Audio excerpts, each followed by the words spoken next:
Хар нүдтэй хүүхдүүд тэднийг хизээч битгий оруул. Таныг шүн дунд ганцаараа байхад чинь хоёр хүүхэд хаалгыг чинь тогшвол та яах вэ?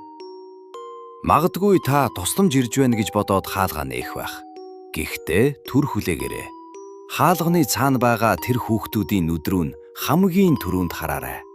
Хэрэв тэдний нүдэнд ямар ч цагаан хэсэг байхгүй, тэр чигтээ тас хар ангас шиг нүд таныг ширтэж байвал хизээч ямар ч тохиолдолд тэднийг гэртээ бүү оруул.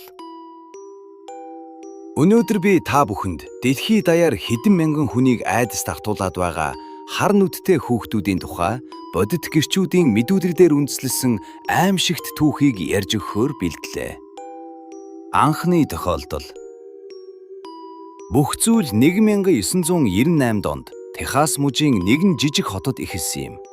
Сэтгүүлч Брайан Бэтл гэх залуу шүн дунд машиндаа суугаад төлбөрөө төлөх гээд байж байтал хоёр хүүхэд цонхыг нь тогшжээ. Тэд 10-аас 14 насны малгайтай цамц өмссөн ердийнх нэг хүүхдүүд шиг харагдаж байв. Тэд асуув. "Ахаа, бид мөнгөө мартчихж биднийг гэрт хүргээд өгөөч. Бид ердөө л хоёр жаахан хүүхэд шүү дээ. Бидэнд туслаач" гэж маш ээлдээр гуйв.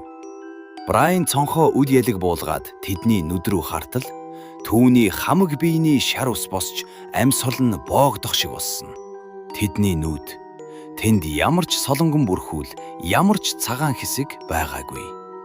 Ердөө л хоёр тас хар нүх Брайаны сүнсийг сорж байх шиг санагджээ.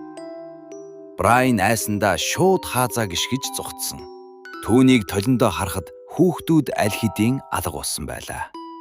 Энэ бол Beck буюу Black Eyed Kids-ийн тухай анхны албан ёсны тэмдэглэл байсан юм. Тэдний дүрм. Эдгээр хүүхдүүд нэг ижил дүрмээр ажилдаг. Тэд хизээч таны зөвшөөрлгүйгээр дотогш ордоггүй. Тэд заавал зөвшөөрөл гуйдаг. Тэдний хоолой нь яг л програмчсан юм шиг нэгэн хэвийн сэтгэл хөдлөлгүй байдаг гэж гэрчүүд баталдаг. Хэрэв та тэдэнд үгүй гэж хэлвэл тэд илүү ууртай, илүү шаардсан өнгөөр гуйж эхэлнэ. Зарим хүмүүс тэднийг цаг хугацаагаар аялагчид, зарим нь хүний дүрд хуурсан хар гаргийнхан гэдэг.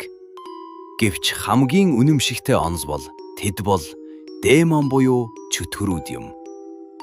Хэрв та үргэлжлэлийн сонсохыг хүсвэл манай YouTube хаягаас үзээрэй. Бичлэг орохынхоо өмнө YouTube дээр ихэж ордог болохоор даахад алдахгүй шүү.